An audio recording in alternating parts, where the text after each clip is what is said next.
Kalau aku cakap isu Petronas dengan Petros ni boleh jadi sebab kenapa BN dan juga PN akhirnya bersatu semula di peringkat persekutuan, korang percaya tak? Ramailah ingat kan ini sekadar perebutan minyak dan juga gas, tapi sebenarnya pertaruhan dia jauh lebih besar daripada tu. Dan kalau korang nak tahu, korang tengok video ni sampai habis. Baru-baru ni Datuk Zahid Ibrahim keluarkan satu kenyataan yang menarik pada aku, dan beliau kata kalau BN dan juga PN membentuk kerajaan persekutuan, Petronas mesti dipastikan terus kukuh dan juga boleh berkembang tanpa halangan. Dan beliau juga menegaskan pertikaian Petronas dan juga Petros perlu diselesaikan melalui rundingan dan bukannya ugutan. And for me, kenyataan ni very important lah, sebab ramai orang masih ingat isu Petronas dengan Petros ni cuma pasal royalti minyak, tapi sebenarnya hakikatnya jauh lebih besar daripada itulah. Dan ini bukan tentang soal siapa yang dapat lebih banyak hasil minyak, ini adalah tentang siapa yang mengawal keseluruhan ekosistem gas negara. Sebenarnya ramailah yang tak tahu kan, selain mengeluarkan minyak dan juga gas, Petronas juga sebenarnya memegang peranan sebagai aggregator gas. Dan apa maksudnya dengan aggregator gas ni?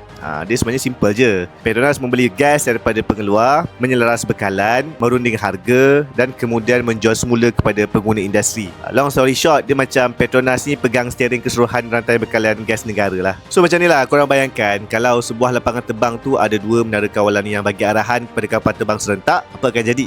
Mestilah huru-hara kan.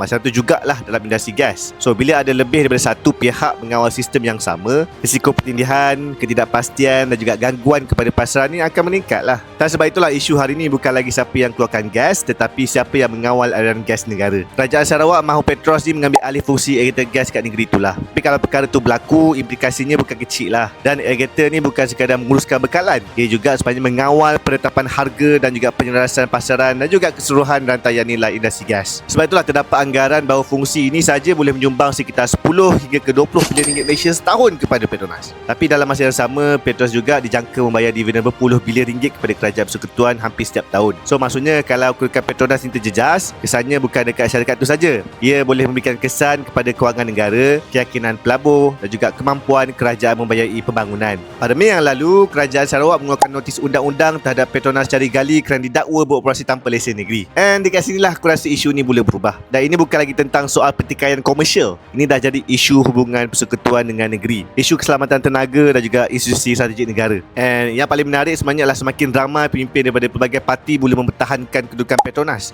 Antaranya adalah Tan Sri Muhyiddin Yassin, Datuk Seri Hamzah Zainuddin, Razzie Jidin, Fadli Syahari, Saifuddin Abdullah. Malah ada beberapa lagi pimpinan PN Sarawak sendirilah. So bila aku tengok perkembangan ni, aku terus fikir satu benda lah. Kalau isu Petronas ni terus jadi titik pertembungan, tak mustahil lah parti-parti di Semenanjung ni akhirnya sanggup mengetepikan perbezaan politik demi mempertahankan satu institusi strategik negara. So bila aku tengok balik nombor kat parlimen pula, PH ada 82 kerusi, PN ada 74 kerusi, BN ada 30 kerusi dan jumlah keseluruhannya adalah 186 kerusi. Dan secara teorinya itu sudah melepasi majoriti 2/3. Aku bukan kata benda ni pasti berlaku lah, tapi kemungkinan politik tu memang wujud. Dan kalau ia berlaku, GPS mungkin bukan lagi penentu utama pendudukan kerajaan persekutuan seperti selepas PRU15. Dan dalam masa yang sama, aku juga nak tegaskan satu perkara. Sarawak memang berhak menuntut hak yang lebih adil. Kalau formula pembahagian hasil petroleum dah tak sesuai, aku rasa kena semaklah semula. Kalau hak negeri perlu diperkukuhkan, aku rasa kenalah runding semula. Tetapi pada masa yang sama, kita juga perlu pastikan institusi yang dibina lebih 50 tahun ini terus kekal kukuh. Sebab kalau Petronas semakin lemah, yang rugi bukan Putrajaya, yang rugi bukannya kucing, tetapi seluruh rakyat Malaysia. So pada aku, Sarawak berhak menuntut apa yang adil. Petronas pula perlu kekal kuat sebagai aset strategik negara. Cabaran sebenar bukanlah memilih salah satu, tetapi mencari jalan supaya kedua-duanya sama-sama menang demi masa depan Malaysia. Aizzuddin Samni, Ideas that Move Malaysia Forward.